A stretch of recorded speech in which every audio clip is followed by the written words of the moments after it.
Yes, now we have the distortion energy theory. This distortion energy theory has got a lot of applications because this is one of the important theory that can predict the failure of a ductile material very precisely. Although there are four theories, one is maximum shear stress theory, next is distortion energy theory, and the next coming is principal strain theory, and then maximum strain energy theory. All these theories predicts the failure of a ductile material, out of which this distortion energy theory will give the precise result.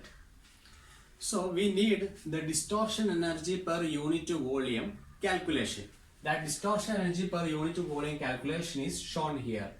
Actually, this theory is very simple and we can brief it in a single page itself. This theory is also known as the shear strain energy theory, and it is proposed by Huber, von Mises and Henke theory. Sometimes or in general it is known as the von Mises theory or von Mises criteria.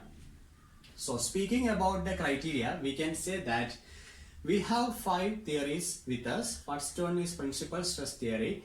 There fracture is the failure criteria. In all the other 4 theories, yielding is the failure criteria. Okay. So here it is mentioned about yielding. While speaking about yielding, we understood that we have to select the ductile material. For a ductile material, the compressive strength as well as the tensile strength, they are very close to each other. Okay. Now we have a ductile material with us, and that ductile materials I have given for tension test in a UTM. From the UTM, Universal Testing Machine, I got the yield stress value for that particular specimen. And using the same material of the specimen, I have made a machine component, and that machine component is put into work. While working at a particular point, this one, the strain energy of distortion per unit volume at a particular point reaches the strain energy per unit volume at the yield point of the standard specimen. Then I understood that failure will occur. Okay, from where I understood that? From this theory only. This theory states that in a complex stress system, the failure occurs when the strain energy of distortion per unit volume of any point in a machine component reaches the value equal to the strain energy of distortion per unit volume of a standard specimen of tension test when the yielding starts. So from where the yielding is starting? From the yield point. So we have to calculate the strain energy stored per unit volume at the yield point in the standard specimen. So we are concentrating to the yield stress of the standard specimen. Now, for equating the left hand side and the right hand side, in the left hand side, strain energy per unit volume of the machine component, and in the right hand side, strain energy per unit volume at the yield point of the standard specimen. So if they equalizes, failure will occur. Now we can see the criteria based on the yielding. For calculating the distortion energy, we have the equation total strain energy is equal to distortion energy plus volumetric strain energy. Total strain energy is half sigma 1 epsilon 1 plus half sigma 2 epsilon 2 plus half sigma 3 epsilon 3. These epsilon 1, epsilon 2, epsilon 3 are the principal strains, and their equation is written here. Epsilon 1, 1 by E, sigma 1 minus nu into sigma 2 plus sigma 3. Sigma 1, sigma 2, sigma 3 are the principal stresses respectively. E is the elastic constant, and E is the elastic constant. E for all the elastic modulus or Young's modulus. Nu is the Poisson's ratio, and by substituting the values of epsilon 1, epsilon 2 and epsilon 3 here in this equation, we will get maximum strain energy stored per unit volume, that is the total strain energy, equal to 1 by 2 E sigma 1 square plus sigma 2 square plus sigma 3 square minus 2 nu sigma 1 sigma 2 plus sigma 2 sigma 3 plus sigma 3 sigma 1. So this is the equation number 1. Now we can find the volumetric strain energy. The volumetric strain energy is given by half mean stress into mean strain. How we can calculate the mean stress? Mean stress is equal to sigma 1 plus sigma 2 plus sigma 3 by 3. Similarly, mean strain is equal to epsilon 1 plus epsilon 2 plus epsilon 3 the whole divided by 3. Now we can substitute the values for epsilon 1, epsilon 2, epsilon 3. here we have the values, just substitute there, then it will be coming as 3 by E sigma m into 1 minus 2 nu. Now substitute sigma m and epsilon m here, we will obtain volumetric strain energy as 1 by 6E sigma 1 square plus sigma 2 square plus sigma 3 square plus 2 into sigma 1 sigma 2 plus sigma 2 sigma 3 plus sigma 3 sigma 1 into 1 minus 2 nu. Let's put this as equation number 2. Okay, now we have total strain energy, volumetric strain energy. Now we can find out the distortion energy of our machine component. Now the distortion strain energy is equal to 1 by tau g sigma 1 minus sigma 2 the whole square plus sigma 2 minus sigma 3 the whole square plus sigma 3 minus sigma 1 the whole square. Fine. For this E, we can put 2g into 1 plus nu. So this is the elastic relation connecting E, G and nu. Okay, fine. Okay, now we have the distortion energy under triaxial loading system. Why I am calling it as a triaxial loading system? Because I have sigma 1, sigma 2, sigma 3 with me. That it means it is a multi-axial loading, and specifically it is a triaxial loading. And now in a uniaxial loading, we know that there will be only sigma 1 value. At the yield point, sigma 1 will be equal to yield stress. Now for a standard specimen in the uniaxial tension test, sigma 1 equal to sigma yt. Sigma 2 and sigma 3 is equal to 0. Now this equation 3 will changes to 1 by 6g sigma yt square, because I can put sigma 2 and sigma 3 0, then 2 sigma 1 square is coming. For sigma 1 I can put sigma yt, then my equation changes to 1 by 6g sigma yt square. Let it be equation number 4. Now we can apply our distortion energy theory. According to this theory, the failure occurs when LHS is equal to RHS. What is in there in the LHS? Machine component in the triaxial loading system, strain energy at a particular point when yielding starts. This is the equation that should be equated to strain energy stored per unit to volume. Strain energy, distortion, strain energy or distortion per unit volume of the standard specimen. So this one is equated to distortion energy per unit volume of standard specimen. This is the equation. This 12 and 12 can be cancelled. 2 will be upon the numerator. Then we have two equations now, equation 5 and 6.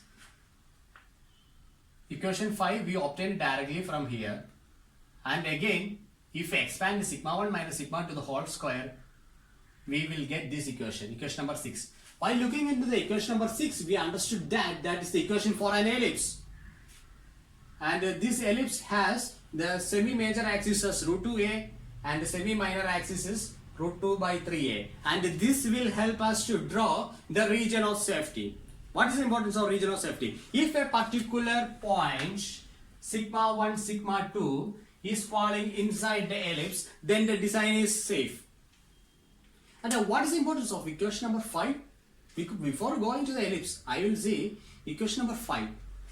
For pure shear, we have sigma 1 equal to minus sigma 2 is equal to tau 1 2. This is the condition for pure shear. For pure shear condition, slope is equal to minus 1. That is sigma 1 by sigma 2 is equal to minus 1. If we put this sigma 1 equal to minus sigma 2 here, we will get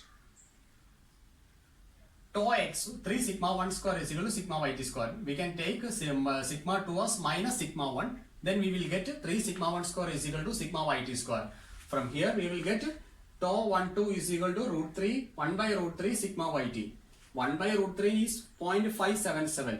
Now we came to the general conclusion. According to the theory, distortion energy at yield is equal to 0.577 times yield strength in tension.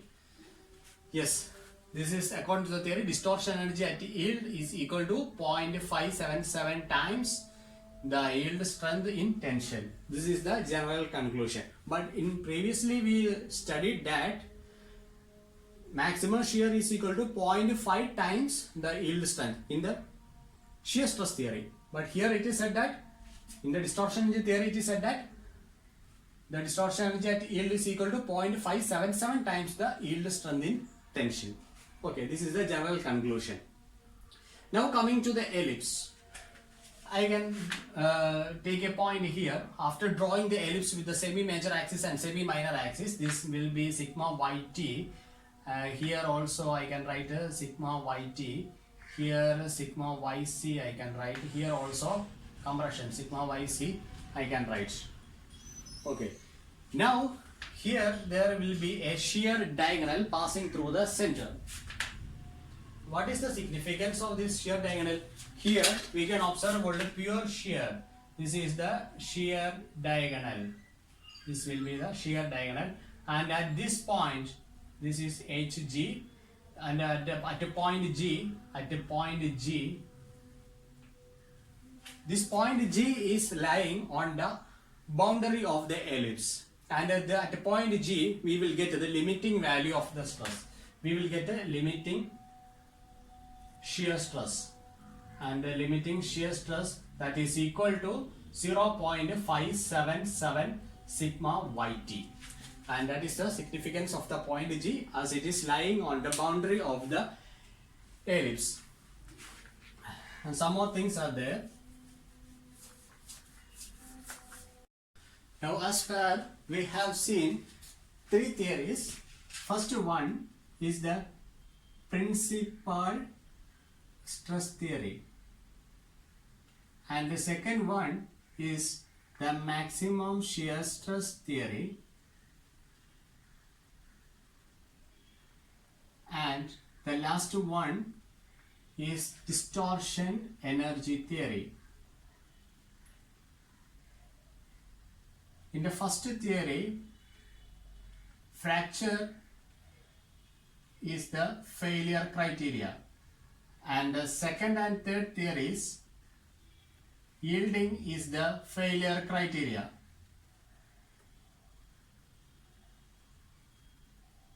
Yes. Now we can couple these three theories. For that, I am drawing sigma 1 axis and the sigma 2 axis. Just drawing my ellipse here. And this ellipse I obtained from the distortion energy theory, the region of safety, and I am indicating this number 3, the distortion energy theory. Now I am showing the maximum shear stress theory here, drawing the region of safety for maximum shear stress theory.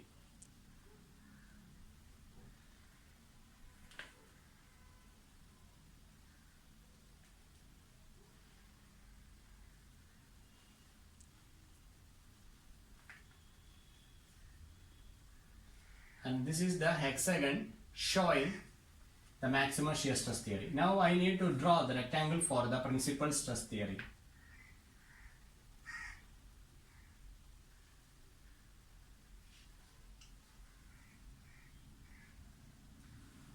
So this is the rectangle for principal stress theory.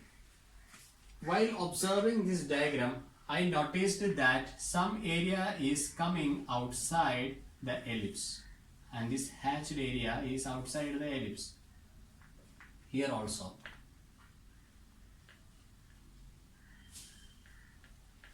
It indicates that for a ductile material, we cannot apply the principal stress theory.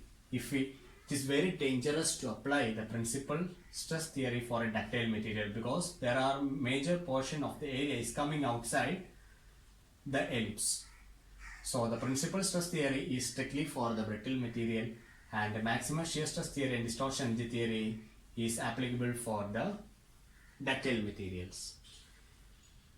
Out of these two theories for ductile material, distortion energy theory is very good for predicting the failure, because we've seen an ellipse here. We have 4 quadrants. In all the 4 quadrants, distortion energy theory predicts the failure very precisely. So we will recommend distortion energy theory for predicting the failure criteria of ductile material than any other theories. In the coming lecture, we can see principal strain theory and maximum strain energy theory. Okay, and this is all about the distortion energy theory. Thank you.